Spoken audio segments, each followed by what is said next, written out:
Je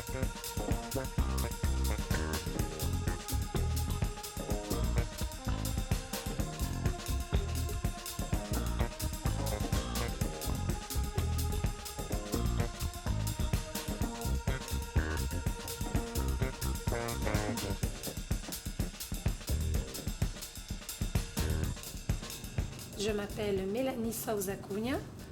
Je suis d'origine brésilienne, de la ville de São Luís, dans l'État du Maranhão.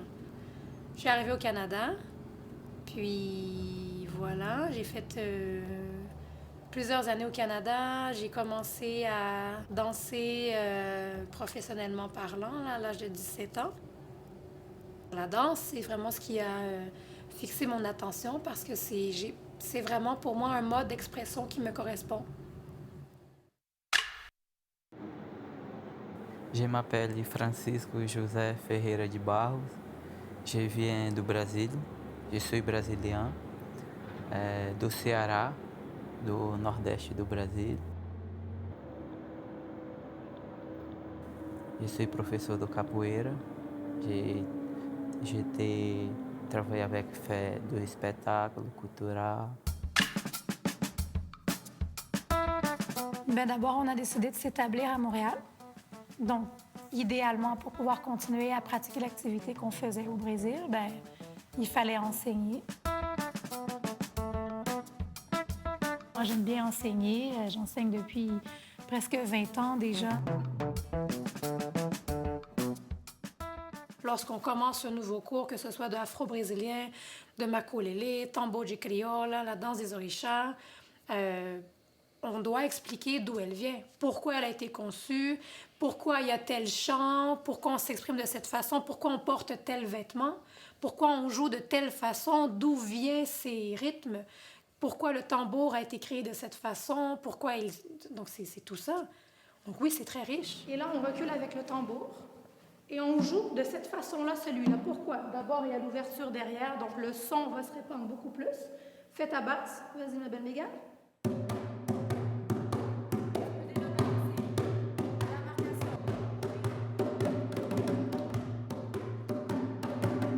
Évidemment, il y a cet apport à notre culture qui est très, qui a une origine de l'Afrique, qui est très importante, qu'on ne peut pas nier, autant au point de vue du pourquoi elle a été pratiquée et d'où elle est venue.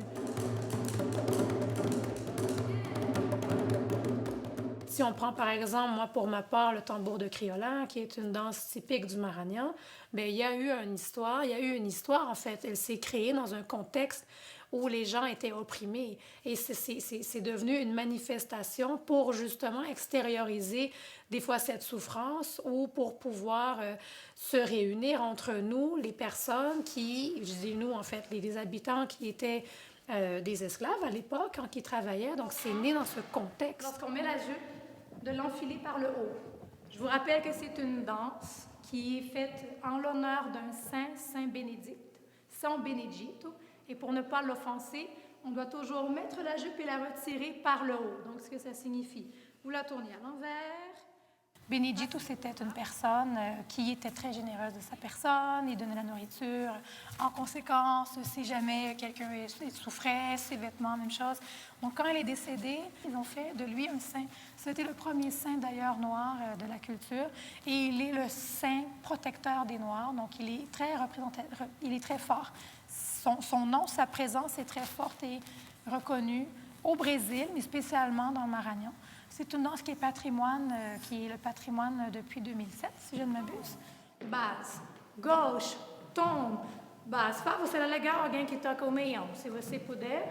Se não, tranquilo, bota um som talvez. 1, 2.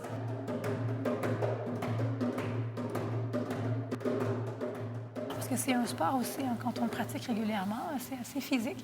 Donc, tu arrives à un certain moment à rencontrer cette harmonie-là avec la musique, le mouvement et, dans certains cas, avec les paroles de la musique, ce qui est le message de la musique.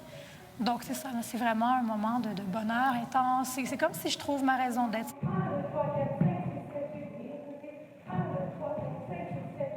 j'ai trouvé mon endroit, j'aime ce que je fais, je me sens bien, je suis satisfaite de ce que je vois. Autant quand je me regarde, aussi je fais un spectacle, je vois la réponse du public, je sens qu'on partage ce moment-là. Donc, que ce soit en spectacle ou en cours, je ressens le fait que j'ai réussi à partager l'amour que j'ai réussi à le partager avec autrui, j'ai réussi à le montrer d'une façon assez explicite pour que les gens le ressentent. Puis ça me procure un grand plaisir, une grande satisfaction, une grande fierté aussi. Au niveau des valeurs, bien, en fait, c'est l'identité, donc c'est la fierté féminine. Tu vois, tu viens, tu es bien, tu as de beaux vêtements, tu te prêtes au jeu, on passe du bon temps, on pratique notre culture vit toujours, d'où la raison de notre existence, et c'est une identité. C'est ça, en fait. Le tambour de Criolla, pour moi, c'est ça. Moi, c'est la fierté de dire que je suis du Maranhão. C'est un bagage que j'ai, qui fait partie de moi physiquement, visiblement. C'est ça, en fait. Eu me sinto bem quando eu pratico a capoeira, em qualquer momento que eu estiver, onde eu estou. Para mim, a capoeira é importante porque você pode trabalhar muita coisa através da cultura. Você pode trabalhar a música, o canto, a história, pode trabalhar o corpo para você mesmo estar em forma, se manter a sua própria saúde. E ao mesmo tempo é uma cultura que faz muito tempo que as pessoas vêm praticando, que no Brasil foi proibido durante 40 anos, em 1988 a capoeira foi proibida no Brasil. E para isso, para nós que praticamos capoeira, é muito pessoal, porque a gente não tem este espaço no meio da sociedade.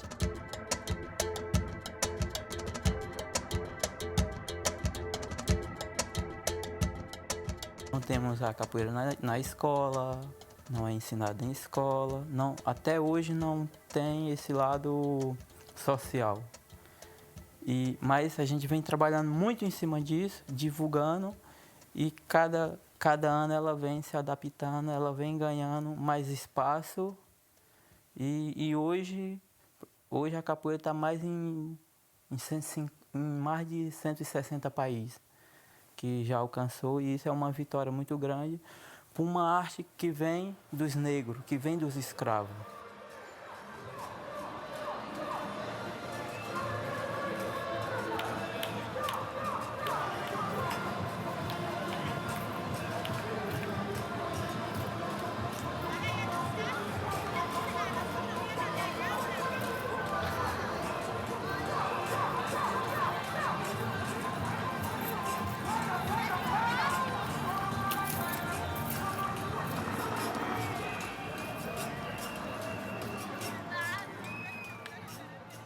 Na real, quem criou foi os negros que praticavam isso. Por que eles praticavam? Porque eles eram escravos.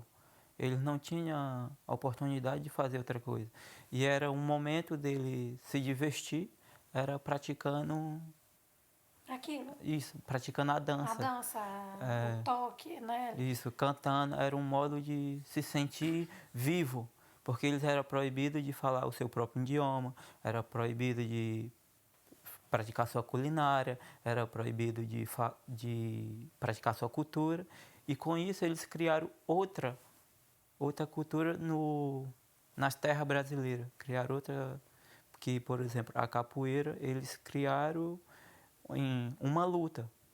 Mas quando os portugueses chegavam e viam aquilo, perguntavam o que era, eles falavam que era uma dança, que era para poder estar praticando. Mas que na real era uma luta para poder se defender daquilo que ia acontecer. Il ne faut pas oublier, oui, bien sûr, c'est bon pour le corps, ça augmente sa motricité, sa coordination, flexibilité, ça a des bienfaits pour le corps, mais il ne faut pas oublier que c'est une culture. C'est pas seulement qu'un acte, qu'une série de séquences de mouvements. Je dis ça ici, mais ça c'est plus en Europe, en Amérique du Nord, aux États-Unis, un peu partout en fait. À l'extérieur du Brésil, des fois, il y a des courants qui sont plus axés sur le contexte académique. Et même, c'est le danger de tomber dans le piège de de le vendre comme si c'était un produit. C'est assez spécial parce que au Brésil, c'est pas un produit, c'est un mode de vie. Ma fille pratique la culture, je peux dire, parce qu'elle est brésilienne, puis à travers nous, elle le vit. Puis elle peut, à l'école, montrer un mouvement de danse à ses copines. Ses copines vont, à travers elle, le vivre également. Donc, c'est quelque chose qui se transmet. Alors, c'est pour ça que c'est important de rester authentique. Alors, imaginez si maintenant on fait un produit, on met un beau nœud, un chou, tu vois, un beau papier, et voilà, on le vend. C'est aberrant. Je trouve ça triste, en tout cas. Je trouve qu'on perd beaucoup de son authenticité, puis de ses couleurs. On lui enlève de la couleur.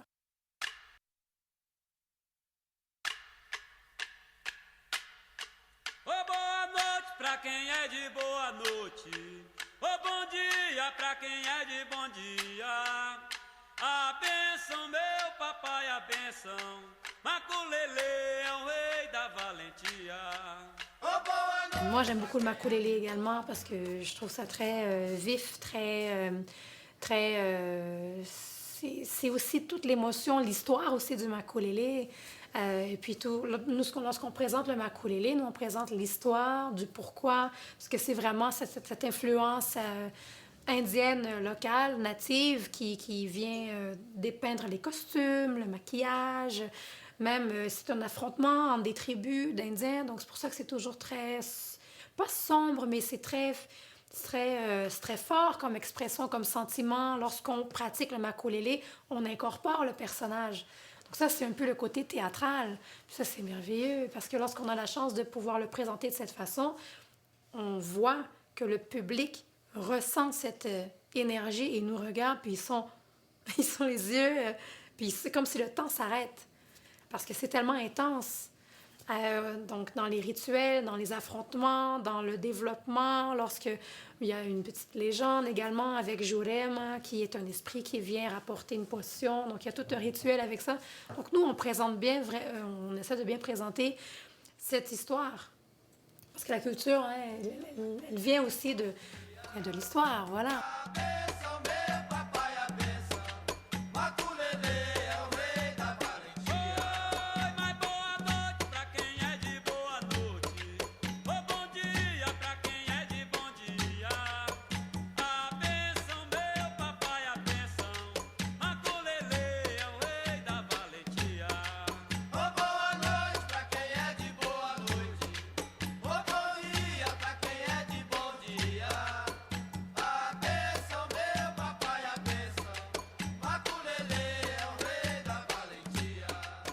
Moi, je me considère un peu, oui, peut-être comme une militante de la culture brésilienne, dans le sens où je veux que les gens qui sont curieux puissent savoir, en apprendre davantage, parce que ça gagne à être connu.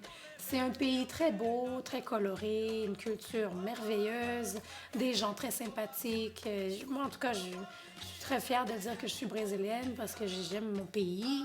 J'aime aussi le Canada, c'est sûr, ma terre d'adoption, mais j'aime également mon pays, je peux pas nier. Donc, je veux que les gens, lorsqu'ils découvrent ma culture, qu'ils aient la chance de découvrir ses origines, parce que c'est ce qui donne tout son impact, tout son pouvoir, toute sa beauté. Alors, quand on exporte la culture, je crois que c'est important d'être le plus authentique possible. C'est-à-dire, lorsqu'on fait des représentations ou lorsqu'on donne des cours, de soi-même, je veux dire, être en mesure de, en plus d'enseigner le pas, d'enseigner ce qu'est la culture, parce que c'est ça, une culture, tu l'apprends en le vivant.